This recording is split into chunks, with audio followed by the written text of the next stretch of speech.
Hey, what's up? MKBHD here.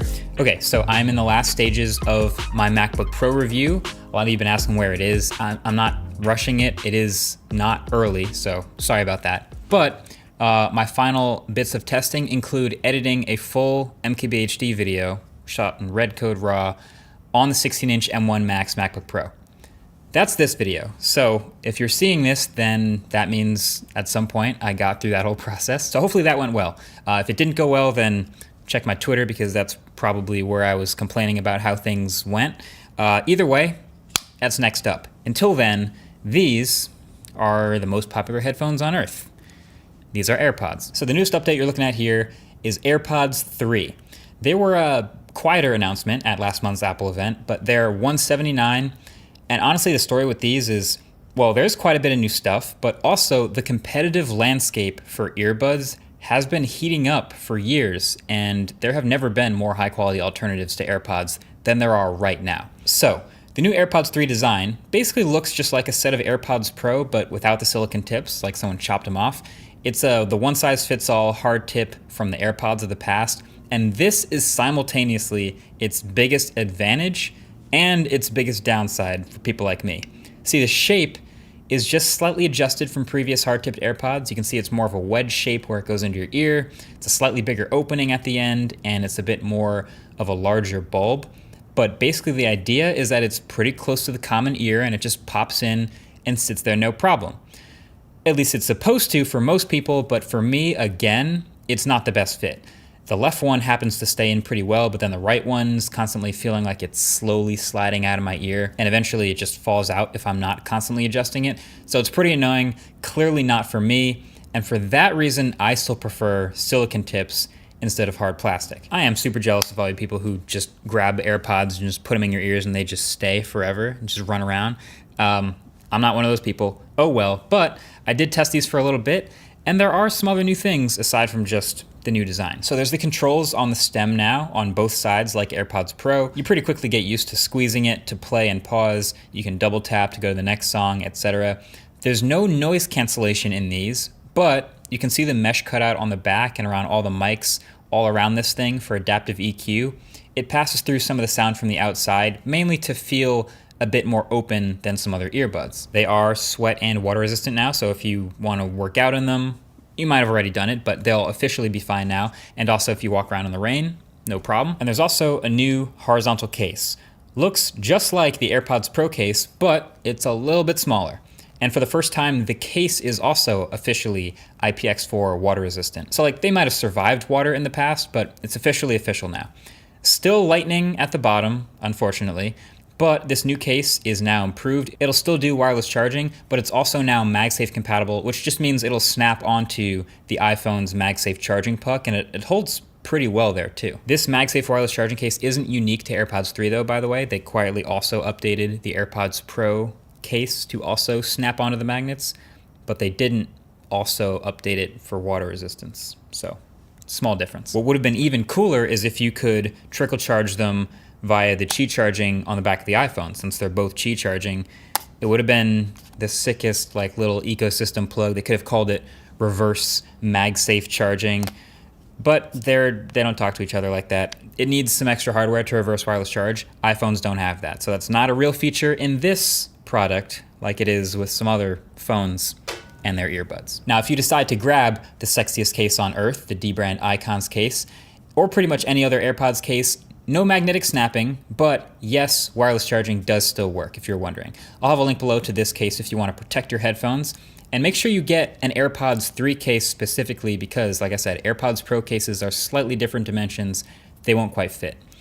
But really, the most interesting change to AirPods, honestly, is the sound.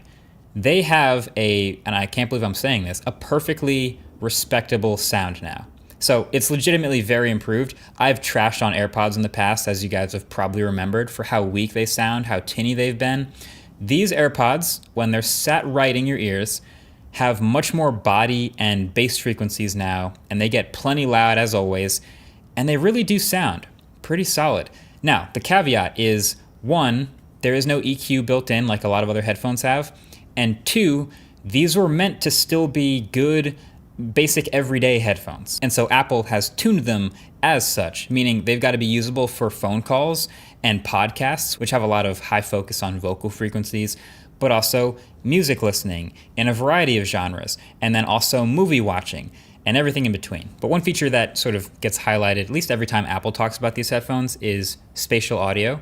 Now, I don't typically use spatial audio very much, but every time I try these, I give another shot. And basically, there are two types of spatial audio experiences. So one is if you're just listening to music or watching a video, and you can just force it on with the iOS settings, and the head tracking turns on, and for most mixes, it basically sounds like you're suddenly in a small room with a set of speakers in front of you. And as you turn your head from left to right, those speakers will sound like they continue to stay in front of you. But then two, there's a very small number of really well done mixes in Dolby Atmos, and you can find some on Apple Music, that actually do a great job of separating the instruments and the channels and sort of spreading them out around you in this whole symphony with a decent soundstage. And the AirPods do a good job of letting you kind of place the instruments and vocals around you in space, around your head. But I find that to be a pretty rare experience. If you get to listen to these, listen to Blessings by Big Sean. That's one really good example. But again, these types of tracks are few and far between. But ultimately, the sound for me comes down to the hard-tipped plastic. They do sound much, much better, but unfortunately I have one of the cursed ears that doesn't work with hard-tipped earbuds, so I would take silicon-tipped earbuds every single time. Some people are the total other way around. So there's a lot of people comparing AirPods Pro with AirPods 3. I would personally pay the extra money for AirPods Pro. Also, right now, if you check on Amazon, AirPods Pro have been like $190 for a while, and this is the new version too with the updated case. So it's like $10 extra to get the noise cancellation and the silicon tips.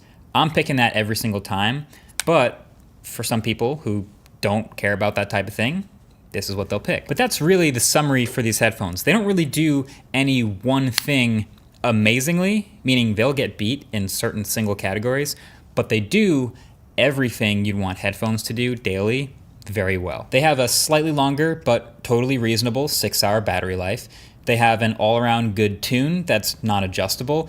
They have a small case that wireless charges, and they fit great in the iPhone's ecosystem. They instantly pair with the rest of your iCloud devices and seamlessly switch between them, and they have better Find My ability now. So if you lose the case, which I don't know how many people lose just the case, but if you do, you can use Find My to track that down. It's not nearly as super precise as AirTags, but it's very convenient to get a notification on your iPhone if you start to leave somewhere and you realize you left your AirPods behind. But look at the whole rest of the landscape. It's way more diverse and interesting now. Beats Fit Pro just came out today. These have the best in-ear fit of any earbud I've ever worn. Wingtip for the win. They're amazing for working out. They have noise cancellation, but they have a kind of a still clunky case that also doesn't have wireless charging. Or check these. These are the Sony WF-1000XM4. These also blow the AirPods out of the water in terms of sound quality.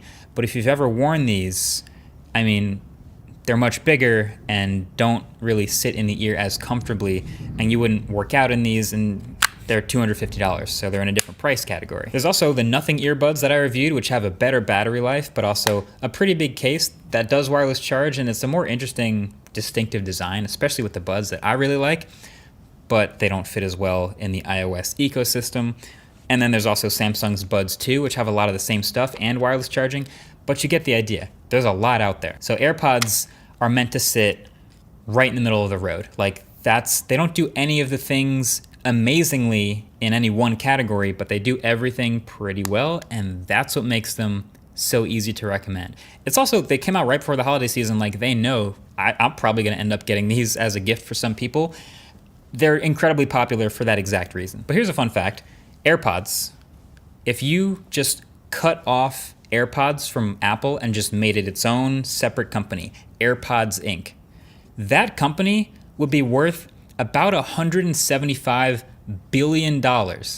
That's from an estimate from back in 2019, just looking at how many they're selling, approaching 100 million units, tons of revenue, obviously, but can you imagine just a headphone company by itself with only like 3 models being worth $175 billion. Like, just for some context, Logitech, which makes lots of headphones, but also plenty of other accessories, is worth $14 billion.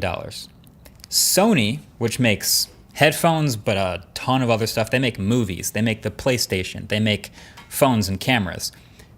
Sony's worth like $150 billion tops right now. So that's not to say these headphones are amazing, but that's to say they are probably the best lure to bring people into the iPhone ecosystem, and they're all around extremely convenient. They're the easy choice. So there you have it.